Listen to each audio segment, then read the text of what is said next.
Morning students, how are you? Today we will learn chapter number 8 in Sanskrit and our chapter name is Madhu Vendava. Okay students, are you ready? Let's start. काक चेष्टा वको ध्यानम श्वान निद्रा तथैव च अल्पहारी गृहत्यागी विद्यार्थिनः पंच लक्षणा। इस श्लोक का अर्थ क्या है?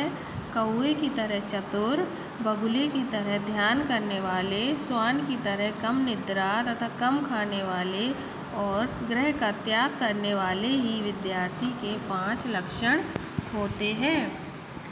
सेकेंड, आलस्य कुतो विद्या, अविधस्य कुतो धनम, अधनस्य कुतो मित्रम, अमित्रस्य कुता सुखम। इस श्लोक का अर्थ है आलसी को विद्या कहाँ, अनपढ़ मूर्ख को धन कहाँ, निर्धन को मित्र कहाँ, अमित्र को सुख कहाँ। अष्टादश पुराणेषु व्यासस्य वचनद्वयं परोपकारः पुण्याय पापाय परपीडनम।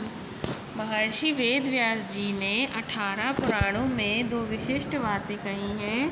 पहली, परोपकार करना पुण्य होता है।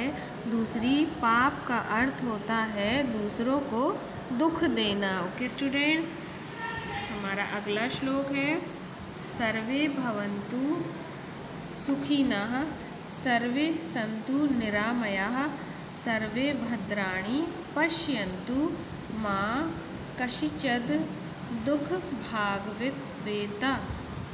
ओके, इस श्लोक का अर्थ है संसार में सभी जीव सुखी रहें और सभी निरोगी रहें, सभी मंगलमयी घटनाओं के साक्षी बने और किसी को भी दुख का भागी ना बनना पड़े।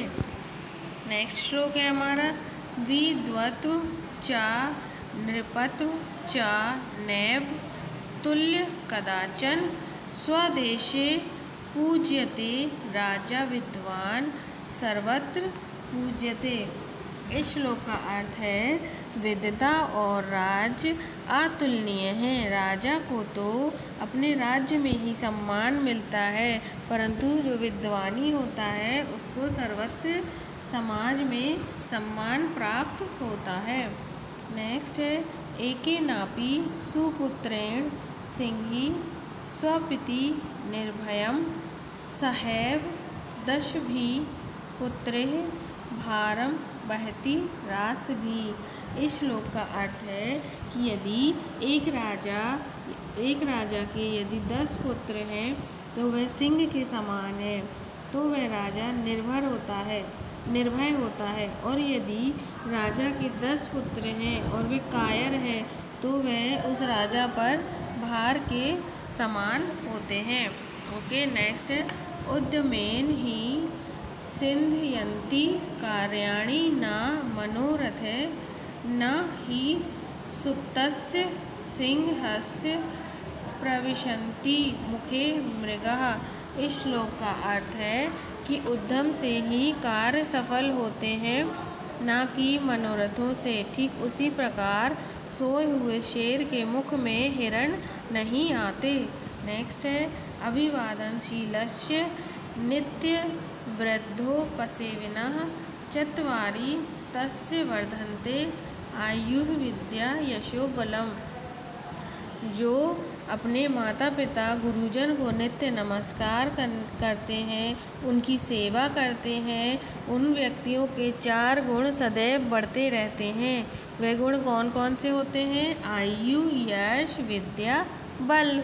ओके स्टूडेंट्स, ये हमारा चैप्टर नंबर 8 कंप्लीट हुआ है। इस चैप्टर की एक्सरसाइज आपको बुक में फिल करनी है, इसके शब्दार्थ आपको याद करने हैं, क्वेश्चन आंसर्स भी आपको याद करने हैं। Okay students, bye, thank you.